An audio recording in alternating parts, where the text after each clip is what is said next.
이번 주 우리에게 주시는 하나님의 말씀은 디모데후서 3장 16절에서 17절까지 말씀입니다. 다 찾으셨으면 우리 16절, 17절 말씀을 함께 봉독하겠습니다. 시작. 모든 성경은 하나님의 감동으로 된 것으로 교훈과 책망과 바르게 함과 의로 교육하기에 유익하니 이는 하나님의 사람으로 온전하게 하며 모든 선한 일을 행할 능력을 갖추게 하려 함이라. 아멘. 아멘. 오늘 이 본문 말씀을 가지고 성령과 말씀에 순종하십시오라는 제목으로 함께 은혜를 나누겠습니다. 같이 읽겠습니다. 시작. 성령과 말씀에 순종하십시오. 아멘. 아멘. 오늘 말씀은 성령과 말씀에 대한 순종하십시오라고 제목을 정했는데요.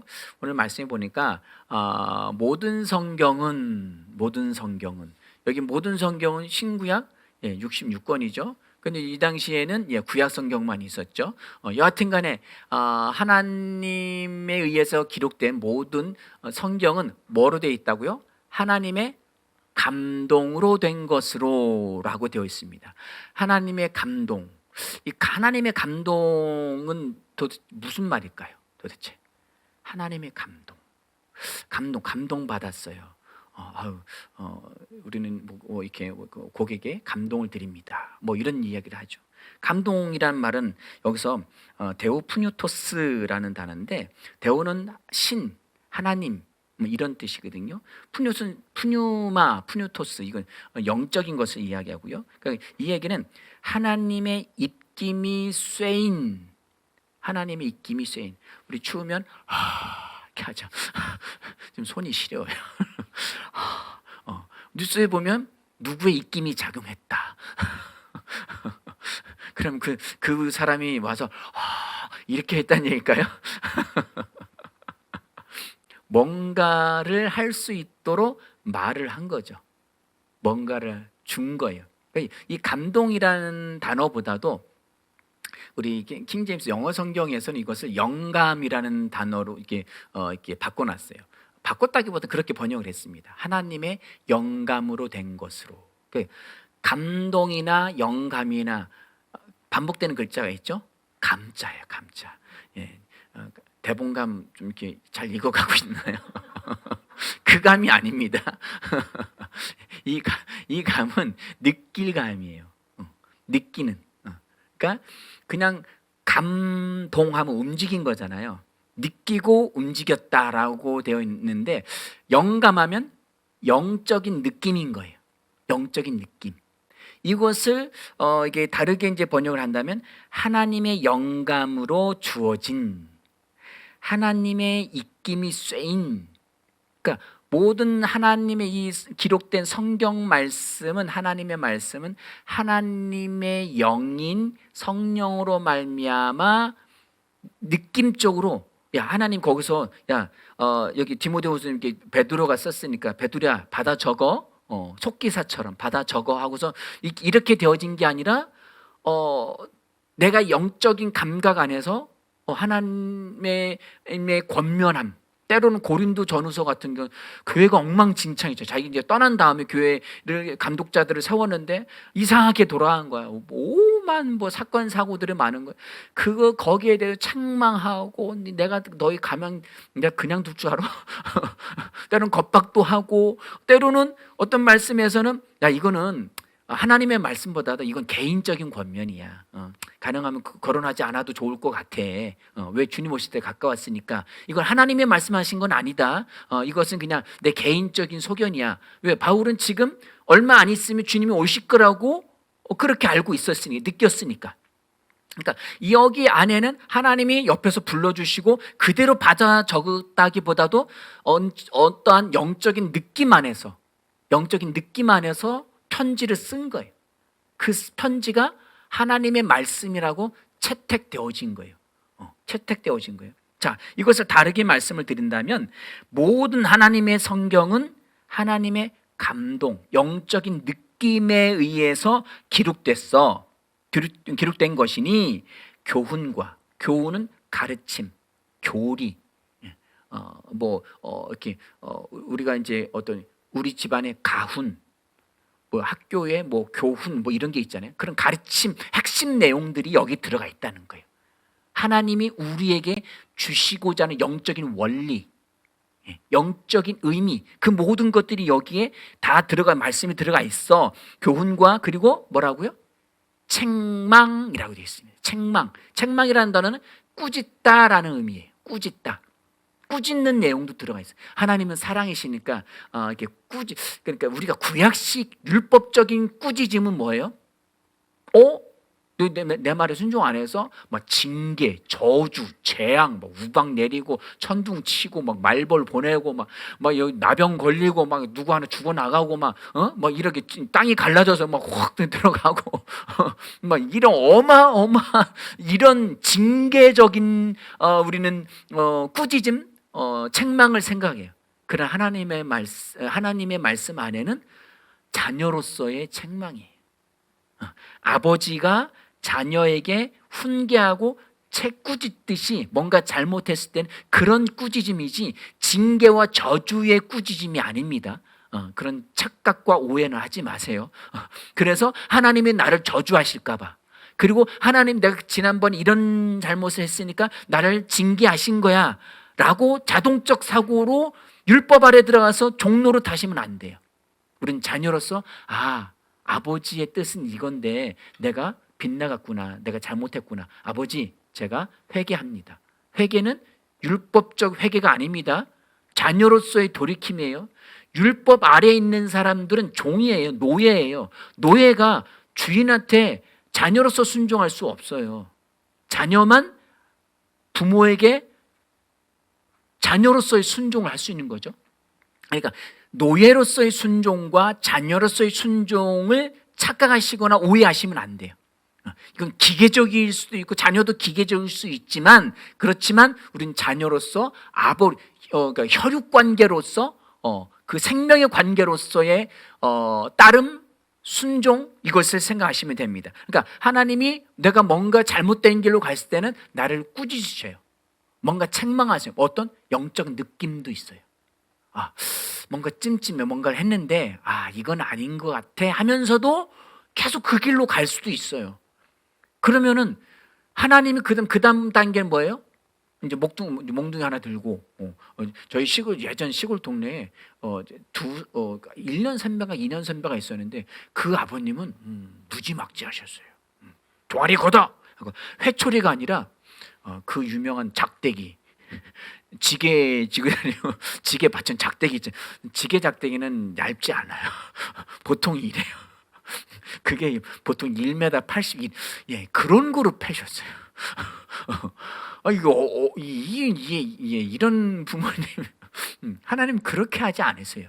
그렇게 책망하고 징계 저주하시는 게 아니라 내가 스스로 하나님의 보호하심을 떠나서 사탄의 공격권 안에 들어가게 되는 거예요. 그러니까 하나님이 공격하시는 게 아닙니다. 저주하시는 게 아니에요. 내가 하나님의 말씀에 순종하면 아버지가 내게 주신 축복 아래에 있고, 그 축복을 내가 얼마나 말씀을 따르고 그 말씀을 행하느냐에 따라서 그것은 활성화됩니다. 무궁대로 이게 엄청난 것을 받았으니 그것을 내가 성장한 만큼 활성화시키고 누리고 살 수 있는데, 내가 만약 그 말씀을 따르지 않고 순종하기를 거절한다면 나는 사탄의 보이스피싱 이런 거에 공격, 우리 자주 사용하는 팡도 우리 저 정보가 3,700만 그런 거 거의 대부분의 이메일 이런 게 다 빠져나갔대요. 내부자 외국인은 내부자에서 이렇게 빠져나갔다고 하는데, 그러니까 그런 것이 빠져나갔을 때는 사탄의 공격의 대상이 되는 거예요. 그러니까 우리는 항상 영적으로 깨어 있어서 내가 하나님의 말씀을 받아들이는 마음의 상태가 되어 있는지를 항상 체크하셔야 돼요. 뭔가 말씀을 듣고 깨닫고 계시가 되어지고, 그리고 그 말씀에 나를 수정하고 교정하는 것이 일상화되어 있어야 합니다. 아멘. 내가 성장하면 성장한 만큼 그 수정과 교정이 많지는 않을 거예요. 그만큼 많이 하나님의 말씀대로 되어지니까. 그러나 그 사람은 그만큼 민감한 사람이에요. 그런데 또 그거로 반대로 그 영적 어린아이는 수정과 교정이 많이 필요한데 알면서도 가르침 받으면서도 그냥 지가 할 길 가요. 이것을 성경에서 한 단어로 이야기하고 있습니다. 이것은 뭐라고 이야기하냐면 완고하다. 완고하다. 고집이 세다라는 뜻이에요. 고집이 세다. 고집이 세다는 것은 뭐예요? 자기 생각을 꺾지 않는 거예요. 자기 그 아래 사람들 중에서 이렇게 고집이 센 사람도 있어요. 이렇게 하면 좋을 것 같았는데 꼭 지 생각대로 해. 애들도 있죠. 지가 몇 살이나 먹었다고. 지 생각 안 꺾어요. 지 생각을 안 꺾고 지 생각대로 해. 그거 봐요, 선생님. 제 말대로 하니까 되죠? 맞을 수도 있어요. 그러나 하나님 안에서는 지 생각대로 한 게 절대 옳을 수가 없어요. 무슨 얘기인지 아시겠어요? 하나님만이 절대적인 진리이십니다. 하나님만이. 그 말씀 안에서 자기의 생각을 꺾었다라는 것은 완고하지 않다는 거예요. 고집이 세지 않다. 고집 센 사람을 성경에서는 마음이 굳었다라고 얘기해요. 마음이 굳었는지 아니면 부드러운 마음인지. 에스겔서 말씀에서 이야기하죠. 내가 너에게 부드러운 마음을 줄 것이다. 그 부드러운 마음은 뭐예요? 성령을 주시겠다는 거예요. 내가 거듭나고 그 안에 성령이 부어지면 항상 하나님의 말씀에 고집세고 내 생각을 굽히지 않고 내가 하고 싶은데 내 육신적 감각과 지식에 따라서 사는 삶이 아니라 언제든지 나를 수정하고 교정하고 순종하고 아멘? 이렇게 나갈 수 있다는 거예요. 요즘 최근 들어서 하나님의 말씀에 교정되고 수정되어 보신 적이 있으신가요? 잘 생각이 안 나신다는 것은 완벽하시다는 것일 수 있어요. 완벽해. 하나님의 말씀이 교정하고 수정할 필요도 없어요. 그냥 그분의 생각이 나의 생각이고 그분의 뜻이 내 뜻이야. 이렇게 가고 있다는 거. 내지 내가 뭔가 굳어져 있다는 거. 영적 영감으로 살고 있지 않다는 것일 수도 있습니다. 아멘? 교훈과 책망과 바르게 함과 의로 교육하기 유익한 것이 무엇이냐? 성령과 하나님의 말씀입니다. 아멘이십니까? 성령은 말씀의 영이십니다. 하나님은 영이시니 예배하는 자가 영과 뭐라고요? 진리로 예배할지니라. 하나님이 영이셔요. 그럼 하나님은 성령이라는 거예요. 하나님 거룩한 영이시라는 거예요. 그 영은 진리의 말씀이십니다. 왜? 영은 진리의 영이라고 하셨잖아요. 그러면 성령이 그러니까 진리의 말씀이 어떻게 우리에게 주어지냐? 텍스트, 주어진 말씀이 있어요. 그리고 영적인 감각, 느낌으로 옵니다. 왜? 하나님의 말씀, 성경은 하나님의 감동, 영감으로 되어졌다라고 했어요. 그러니까 내가 하나님의 말씀 읽고 묵상하고 고백하고 그 말씀에 익숙하면 익숙해질수록 내 안에 계신 성령이 확장되어지면 성령이 성장되시는 건 아니에요. 영향력이 커지시는 거죠. 그러면 영적 느낌이 자꾸 오는 거예요. 어떤 직장 생활에서도 인간관계에서도 그리고 뭐라고 할까? 재정적인 분야에서도 건강에서도 뭔가를 하고 뭔가 안 하고 이런 것들이 주어지는 거예요. 그러니까 이제 어떤 사모님이 이제 미국에 이제 그 남편을 따라 유학을 가셨다가 거기서 이제 생활을 하는데 미국 사람들이 엉덩이가 크잖아요. 저도 엊그제 저기 마트 갔다가 외국 사람 하나 봤는데 제가 한 세 명이 들어가 있는 것 같았어요. 남자분인데 네, 제가 봐서 한 200kg 넘어갈 것 같아요. 저 몸을 끌고 간다는 것 자체가 신기할 정도로. 어떤 사람은 그 비행기 타는데 비행기 티켓을 그 사람은 400kg예요. 평균 잡아 100kg라는데 4명이 들어가는 거예요. 그 사람이 한 번 앉으면 좌석 4개가 앉을 자리가 없어요. 근데 그 사람이 인권을 주자면서 이건 난 한 사람이니까 한 사람 표값을 내겠다. 비행사 쪽은 뭐예요? 아니다. 너는 4명의 자리를 차지하지 않느냐. 넌 4사람 값을 내야 된다. 뭐가 오를까요? 그건 모르겠어요. 모르겠는데 중요한 것은 그 사모님이 이야기하는 게 외국 사람도 어릴 때부터 뭘 인스턴트로 먹잖아요. 패스트푸드 대부분이 밀가루, 빵으로 되어 있어요. 정제되어진 하얀 밀가루. 거기에는 글루틴이라는 게 들어있다는 거죠. 그 글루틴이 이게 과당을 만들고 과지방을 만들고 몸을 이제 부풀게 세포가 그걸 이제 인식하고 작용하면서 그것이 그렇게 살이 찌게 만든다는 거예요. 그래서 어떤 사모님이 그것을 듣고 그때부터 이것을 줄이기 시작하셨어요. 한 번에 못 끊고 줄이기 시작하는데 그때부터 살이 빠지기 시작한 거예요. 살이 빠지기 시작하니까 뭐예요? 건강이 회복되는 거죠. 하나님의 말씀은 고백은 하는데 나는 신성한 자고 난 하나님과 같은 종류의 신성한 생명을 가졌고 하나님의 신성한 건강을 가졌는데 계속 빵을 먹어. 그러면 내가 고백한 것과 내 행동이 다르게 가는 거예요. 소위 말하면 얼라이먼트 되지 않은 거죠. 그 엇박자로 하는 거예요. 나는 핸들을 똑바로 잡았는데 이 차가 옆으로 가요. 그럴 때 있죠. 왜? 얼라이먼트가 틀어지니까. 뭔가 강한 충격에 있어서 차축이 틀어져서 핸들은 이렇게 돼 있는데 차 바퀴는 이렇게 가 있어요. 그러면 내가 똑바로 가고 싶으면 핸들을 이만큼 돌려야만 갈 수 있는 상황이 되는 거예요. 내가 말씀을 하나님의 말씀과 내가 말씀을 고백하는 것과 내 삶이 얼라이먼트가 정확하게 맞아질 때 하나님의 말씀 바르게 나타납니다. 아멘. 그것처럼 우리의 삶 가운데 우리가 알고 있는 그 모든 것들을 하나님의 말씀으로 교정하고 교훈시키고 하여튼 훈련시켜서 하나님의 말씀 안에서 기능하도록 만들어야 합니다. 아멘. 재정적인 것, 물질에 사용하는 것, 그리고 이 물질을 어떻게 이렇게 뭐랄까 투자하고 그 물질을 불리는 이런 것들. 왜? 심어야 나잖아요. 그죠? 심어야 난다는 것은 은행에 심는 걸 얘기하는 건 아니에요. 예전에는 은행에 심어도 잘 났어요. 근데 우리가 지금 은행에 심으면 어떻게 돼요? 이자를 받죠.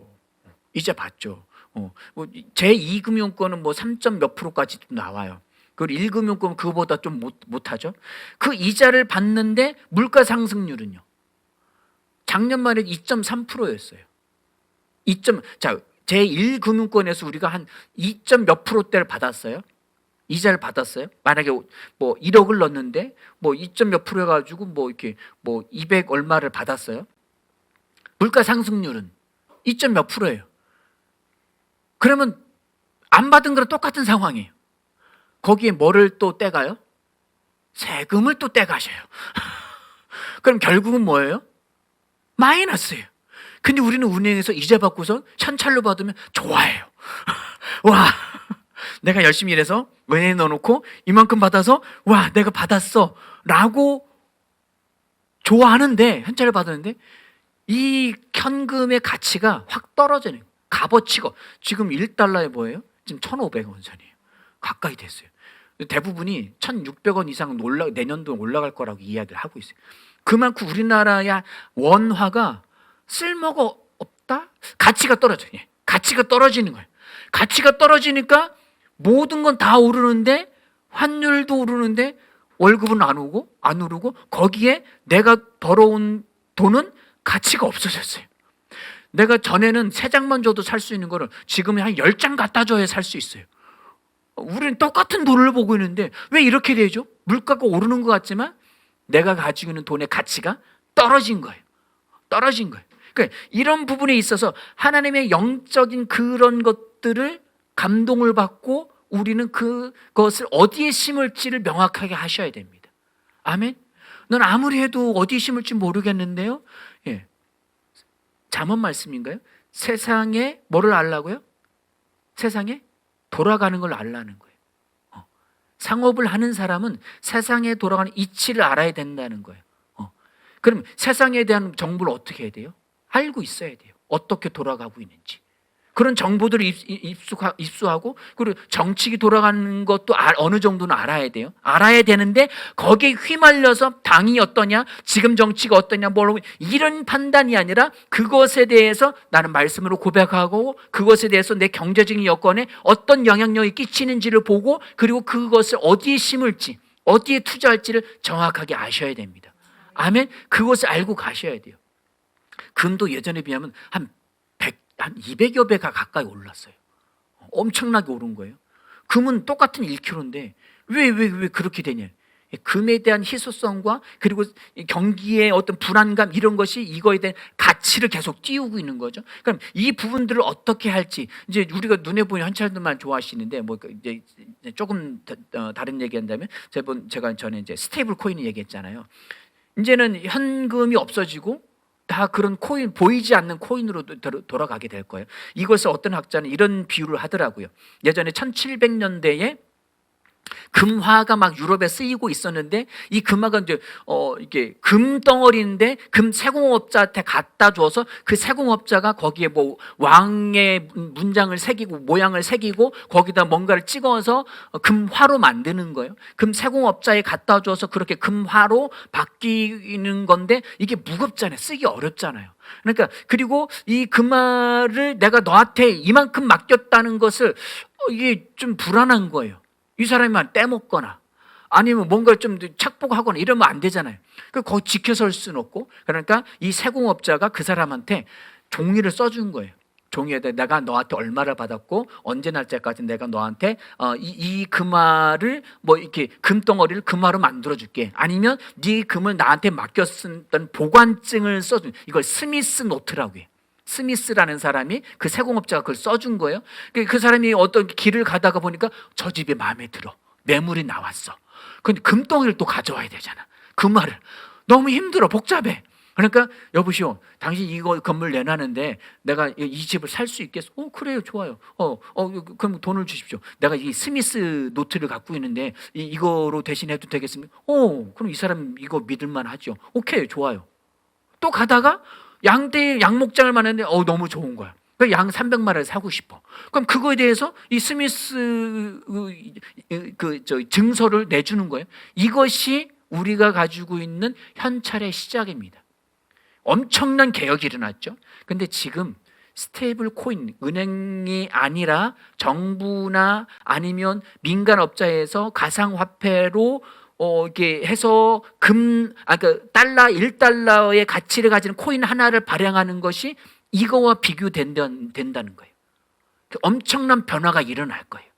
엄청난 변화 뒤에는 또 다른 것도 이제 따라오는데 이것에 우리는 투자할 수는 없어요. 우리가 한국은행에 투자하지는 않잖아요. 그런데 엄청난 변화가 올 거라는 거예요.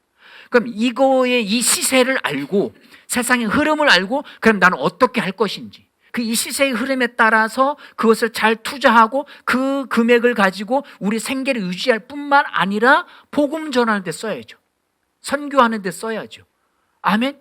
우리는 우리의 이 모든 것들을 영적인 거에 순종함으로 그리고 말씀의 순종함으로 우리는 바꿔나갈 수가 있습니다. 아멘. 말씀과 성령에 순종하시길 축원을 드립니다. 아멘. 우리가 심령이 굳어졌다는 표현을 한번 다른 말로 한번 표현을 해볼게요. 이것은 순종하지 않는다는 것은 성령님께 자신을 내어 드리지 않는다는 거예요. 그리고 이 순종이라는 단어가 어떤 의미를 갖고 있냐? 항복, 굴복. 쳐들어왔는데 거기가 힘이 더 세. 항복하는 거예요. 굴복하는 거예요. 이건 반억지가 들어가 있죠. 그럼 우리가 하나님께 순종할 때에도 내 생각은 이런데 내 의지는 이런데 이런 느낌이 있는데 이 느낌은 지식적인 세상 지식 감각 지식과 그리고 세상 감각적 느낌이 있을 수 있어요. 우리는 이거로 살아가니까. 그런데 하나님의 말씀에 항복하고 굴복하는 거예요. 교정해가는 거예요. 이 교정할 때 어떻게 해요? 잘 타이르면 원래대로 돌아가나요? 아니에요. 억지로 끼워 맞아. 그거 얼마나 아픈데요. 온 뼈가 막 틀어서 맞추는 것 같아요. 그러니까 서서히 이것을 교정을 또 땡기고 해서 몇 년에 걸쳐서 교정을 해놔요. 그런데도 교정 틀을 또 껴요. 왜? 이게 그 예전 것이 계속 남아 있으니까. 우리는 진리의 말씀에 우리는 교정당해야 합니다. 지속적으로 굴복하고 항복해 나가야 합니다. 아멘. 이건 좀 율법적인 기능도 들어가 있지만 왜 우리는 육체를 입고 살고 있기 때문에 이것이 계속적으로 우리에게 영향을 끼칠 수 있어요. 혼의 영향을 끼치면 영이 어떻게 해가기가 쉽지 않아요. 그럼 이것이 제대로 돌아가려면 혼이 제대로 교육되어지고 훈련되어질 때에 육도 거슬러 넘어갈 수 있게 되거든요. 하나님의 말씀에 교정되시기 바랍니다. 집중하시기 바랍니다. 그리고 교훈되어지시기 바랍니다. 감동되어지시기 바랍니다. 그래서 왜 우리가 심령이 굳어지느냐 하면은 어떤 성경에서 이런 상태, 아까 완고하다는 표현을 썼죠. 이것은 자신의 생각이 강하기 때문이에요. 자신의 생각이 왜 강합니까? 왜 셉니까? 자신을 성경보다 더 높이 둔 거예요. 자신의 생각을, 자신을 높이고 자신의 권위를 자기 스스로 부여하기 때문에 그런 사람은 하나님의 말씀보다 자신의 의견을 더 소중히 여깁니다. 꺾지를 않아요. 그 사람이 완고한 사람이에요. 그 사람 말씀에 설득되지 않습니다. 말씀을 살아낼 수가 없습니다. 우리는 하나님의 말씀에 설득되고 반응하고 나아가야 될 줄 믿으시기 바랍니다. 날마다 그 말씀을 읽고 묵상하십시오. 그리고 작은 것에 성령님 이것은 어떻게 할까요? 어제도 이제 한 군데 서울 가서 견적을 보고 오는데 성령님 이거 어떻게 하면 좋을까요? 계속 묻는 거예요. 이걸 하면 이런 것들도 있을 수 있는데 성령님 이거 어떻게 하면 좋을까요? 비용은 또 어떻게 할까요? 뭐 사람은 어떤 사람을 쓸까요? 계속 묻는 거예요. 그 영의 감각을 계속 따르려고 애를 쓰는 거예요. 우리의 일상의 그 모든 것들을 그렇게 맡기시기 바랍니다. 그리고 성령의 영적인 영감과 그리고 말씀에 설득되시기 바랍니다. 그렇게 되어지기를 주님의 이름으로 축원을 드립니다. 지식이 없는 백성이 망한다고 했습니다. 하나님의 말씀으로 가득 채우십시오. 그 말씀에 설득될 수 있도록 내 영적 감각과 기능을 날마다 깨워 나아가시길 바랍니다. 함께 기도하시겠습니다.